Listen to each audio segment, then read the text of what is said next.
Hello, and welcome back to Let's Get Lit. In today's video, we're going to be going over the book review and the why for George Orwell's classic 1984.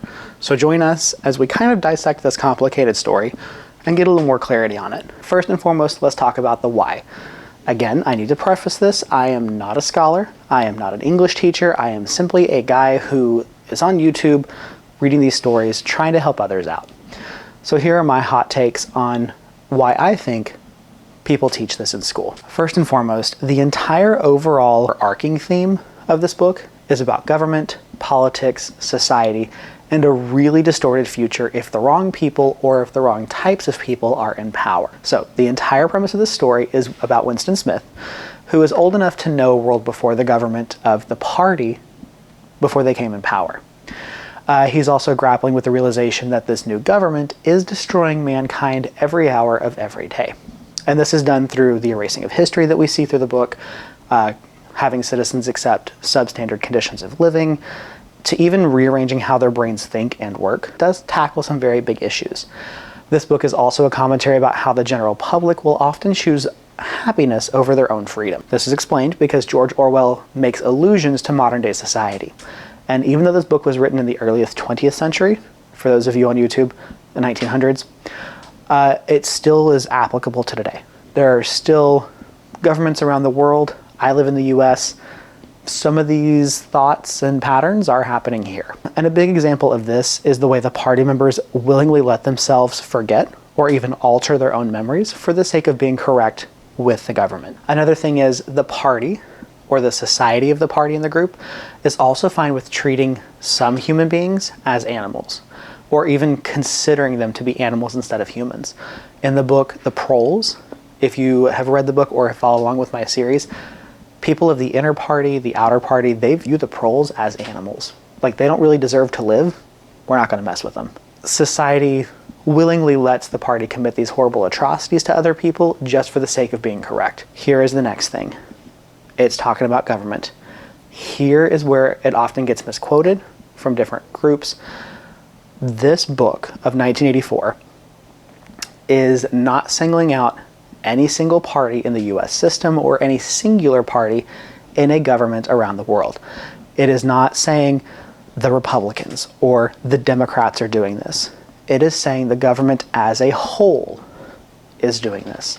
That's where you have to be careful. If you read this and think about just one particular party, you're missing the point of the book. The reason behind all of this is because in the third part of the book, when you read about Winston getting tortured and he's talking to O'Brien, Winston asks about Big Brother and about the Brotherhood, and asking if the Brotherhood is actually real.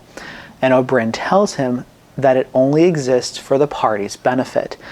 O'Brien also states that he wrote part of the book that Winston was reading, the Collective Oligarchical Society, or whatever it's called. The meaning of this, and the fact that O'Brien states this and tells Winston this, means that the party itself created the Brotherhood in order to find people who were going to revolt against the party.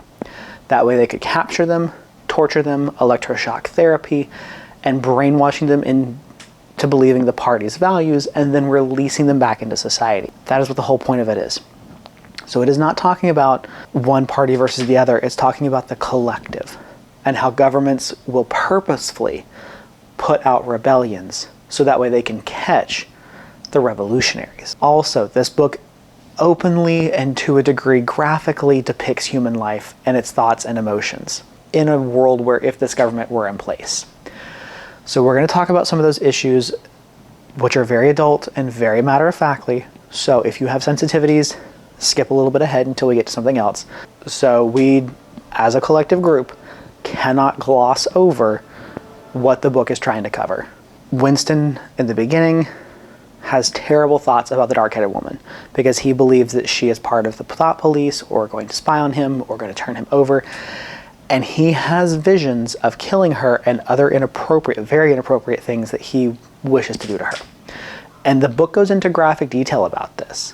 I mean, very graphic detail about this. But we also see with these thoughts in part one, how he changes, how he progresses, and how through the course of the book, he learns human behaviors again, human emotions again. He even says that in part of the book. He's like, I've had to relearn human instincts. So it's a progression of his character. I'm going to jump to the politics and society of the book and how it's a huge commentary about making sure people have a voice instead of the people who have always been in power or those higher ups. This book and its dissection of power and ultimate power and how to accomplish that is very well written. The entire third act with Oberyn torturing Winston is a huge revelation into the thoughts of how realistically power is obtained. Also how power can continue to be remained if certain systems are in place. One of the biggest things I think people need to take away from this book is when Winston states truisms are true. Water is wet, stones are hard, gravity exists, and by him stating this, he's telling the reader that basic facts are true and they need to be kept as facts. You should not let yourself alter them for the sake of fitting in with society. Another big takeaway from the book is the fact that the ending of the book is not happy at all. In fact, Winston ends up just like the three men who were the original revolutionists, Jones, Aronson, Rutherford, and how they were brainwashed, released back into society because the party did that to them. The whole point of the book is that the government won. It's one person trying to go up against the government. That's how realistically it would happen. I don't think this book and its ending are meant to cause the reader to be depressed about life, but instead as an example of how collectively as people we need to band together for the greater good. Not through religion or through anything of that nature, but morally and ethically the right thing. Which most people have that sense of morality to them. And also talking and touching upon religion, to be 100% clear, this book does talk about religion. But it states that the party members were not allowed to be religious. And it's not stating, Winston doesn't fight for religion. Winston fights for what's true and what's ethical based on what he's seen throughout his life. So he doesn't have a religious compass. He doesn't have a philosophy he abides by. He abides by, we need to be a good person. We need to treat each other with respect. We need to stand up for what is right instead of letting the party tell us what's right. And a big thing about this is that the story really shows this when he falls in love with Julia. That entire second part of the story where through love, he learns human instincts again. And one thing that Winston says in part one is that he's always wanted love. Someone to actually love him, to want him on a physical level, emotional level. He wanted that. And he got to experience that with Julia. And we see that through the relationship, as brief as it is. And also in part three, even after he is in room 101 and he says, do it to Julia, not to me. And then you jump to the end of the book and he sees Julia and he's like, yes, I betrayed you. I'm sorry, but I still love you. And she's like, I betrayed you too. So it's that whole thing of like, even through all these terrible things, he still loved her. So I'm going to end my why. All right, so let's move on to the review portion and some of my biases now and my emotions that are going to come into play. Is it a good book?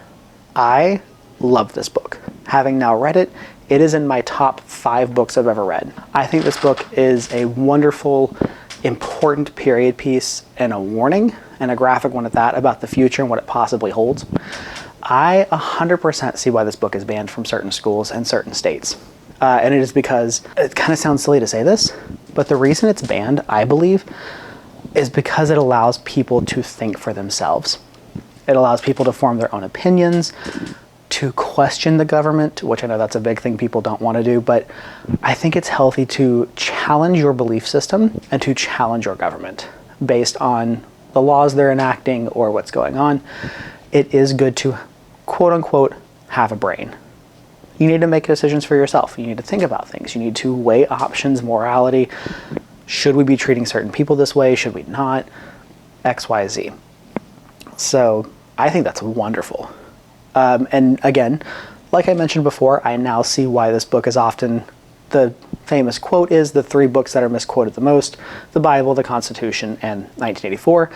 And that is because you will hear certain parties in government, left or right, who will use specific quotes from this, try to use it as like a derogatory thing towards the other party. They completely miss the entire point of the book. And there are certain quotes that if you do take them out of context, they do sound really bad, or could go, oh, that stands for this party, or oh, that stands for that party.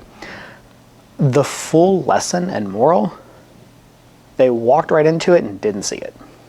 So, again, the reality is that that person has egg on their face unless they explain the situation from where that quote's taken from. All I will say this is that if someone tries to tell you that, oh, 84 is about the Democrats, or oh, 84 is about just the Republicans, don't trust their opinion.